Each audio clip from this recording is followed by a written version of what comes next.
They had to meet challenges. In solving those challenges, their cultures developed. If there is an Indian tradition that is the most Indian of all traditions, it is the necessity to adapt to the circumstances in which you are creating your communities.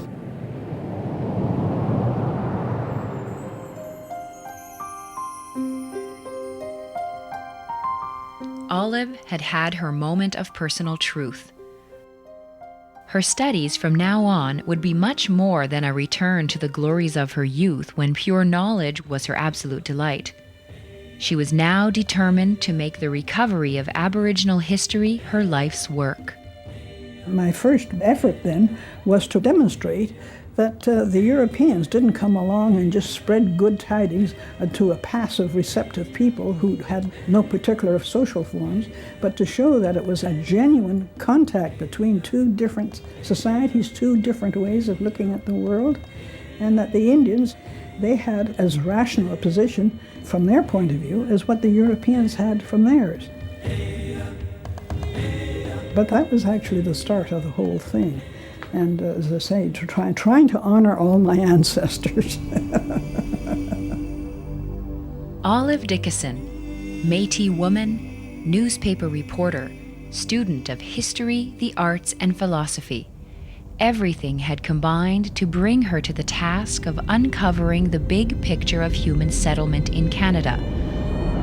A story of the country's first peoples that began at least 10,000 years ago. This would be perhaps the biggest Canadian history research project ever undertaken, and it wasn't going to be easy. In the historical profession until the 1960s, you studied history from writings, diaries, newspapers, written materials which had been left from a past era. But First Nations people didn't leave written diaries and notes, so how could they be people that you would study in a professional historical way? Olive, of course, disagreed with that approach, and because to her, First Nations people were not prehistorical people, but they were living and breathing people. She was a professional writer. She was somebody who came to the university from having been a newspaper woman, of having written a lot of very interesting stories, and who knew how to express herself and who knew how to articulate things. Now that was one benefit from those many years in journalism, where you learn to observe, to read, to pick up things from what you're reading, to read fast, and try and present as equitable a picture as possible out of what you get. You're not arguing the one side or the other.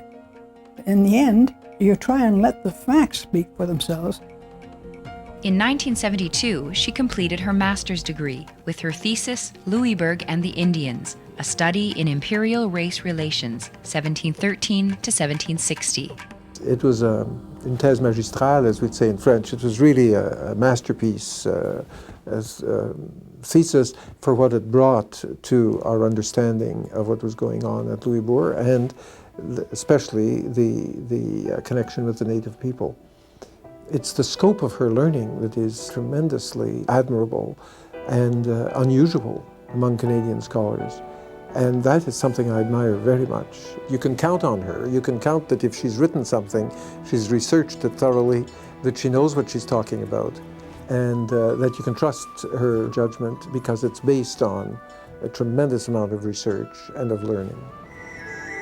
The first point to realize when you're assessing the Indians' position in Canada and the kind of civilizations that they had, it would be to realize that the Indians had developed skills that were particularly adapted to the circumstances of the country.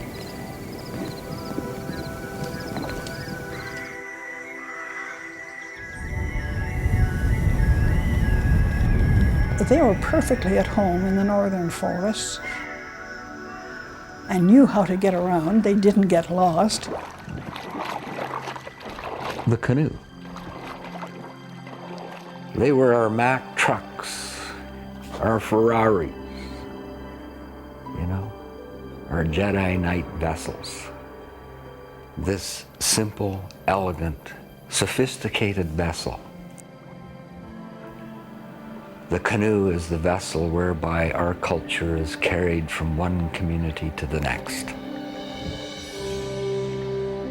The canoe, the birch bark canoe, the kayak, snowshoes, toboggans. I mean, the list is extraordinary. Agriculturally, the Aboriginal societies had developed things like potatoes and tomatoes, corn, beans, and squash, tobacco. They had a whole range of leisure time activities. They had arts, whether it was porcupine quill work, embroidery on a deer skin, wood carving, or just in costume in general. The Wendat had metal. We find gold, silver, and copper here in North America in almost pure form. To understand the metallurgical technology, you really need to understand you're not using just a piece of copper as a utilitarian object, you're using a piece of copper as developed and crafted into a very beautiful animal or bird or some form of importance to the wearer. When you talk about Native religion, it's just a respect for all nature, the rivers, the trees, the air that we breathe, the sun that's shining today.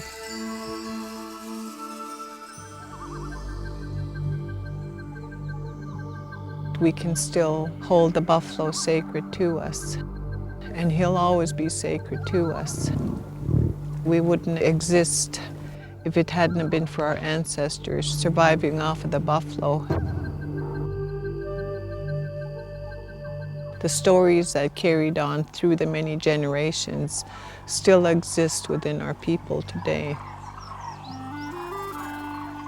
In our tradition is this idea of the creation of North America. It's the story of this woman falling from the heavens and falling on the back of the turtle. And the water bird slowly brought her down gently onto the back of the turtle.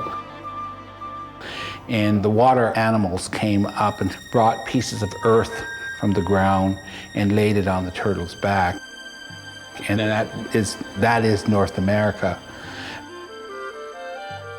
It's a fascinating tale, and it's one that's been retold and retold.